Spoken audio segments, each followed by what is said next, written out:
being trauma informed means that everybody that I come into contact with could have experienced trauma in some shape or form.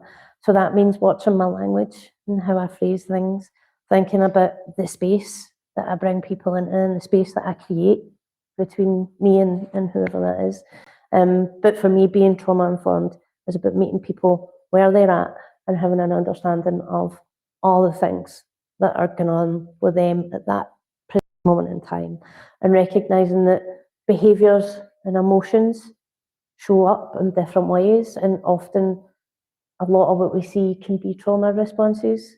So I treat everybody like they've got trauma, because then that way I know I'm not causing further harm.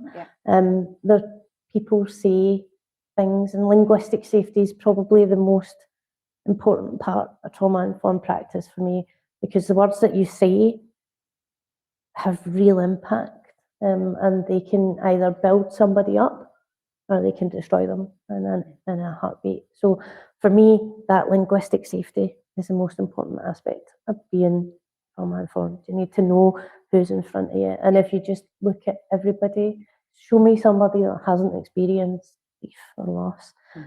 So when we talk about trauma informed practice, we also need to talk about what trauma is and what that looks like. Because that, like we said earlier, can look totally different to different people.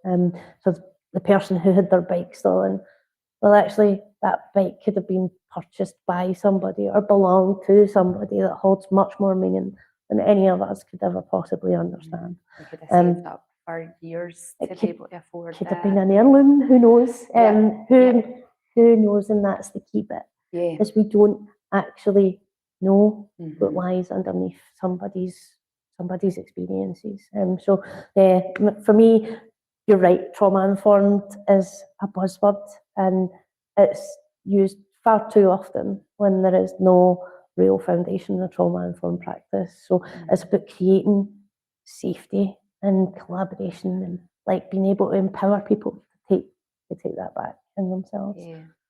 Because even when I'm working with clients, like when I'm doing massage with them, I always like have to take a moment when I'm explaining what I'm seeing in somebody's body, because they'll be like, "Oh, this is all," and they'll use like a really disparaging term for themselves, and like as though something's broken or something's not right. And I'm like, "No, that's not what it is. Your body's your body," and there might be a bit more puffiness held on one side, and that could be for a million different reasons. It could be how you hold your posture. It could be that there's a blockage somewhere in that part, and when we work through it, it can start to release it. I had said to one of the guys on the course, and it was my yoga teacher, he went, or it could be, and then put it in a more positive way of saying it.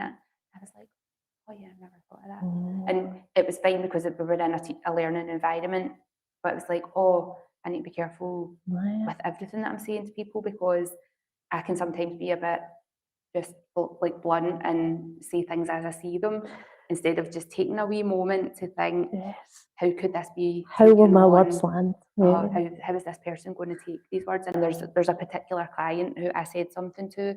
Again, I can't remember exactly what it was, but from her response and how she was when she left, I was like, I've done something here, and it might have been the way that I said this one thing, and I don't know how to fix it. And I had messaged her after to check in with her, and she never responded. This was about 2 years ago, and it's still there going, must be very careful with my words. And I think, see if you can hold that. It's like if we just think about how the words land. Like there's so many different examples I could use, but to take back even just to massage, and when we talk about language and safety, that's core principles to trauma informed practice, is creating a safe space. The hospital changed the surgeon to conduct the procedure, and that's what true trauma informed practice looks like. It's about listening to what the person's saying and then being able to respond to that in a way that meets their needs. Key. And just mentioning that, like even when I go to massage somebody, especially when it's a very first treatment, I always say to them, I'm going to go really gently and I'm going to meet your body where it's at.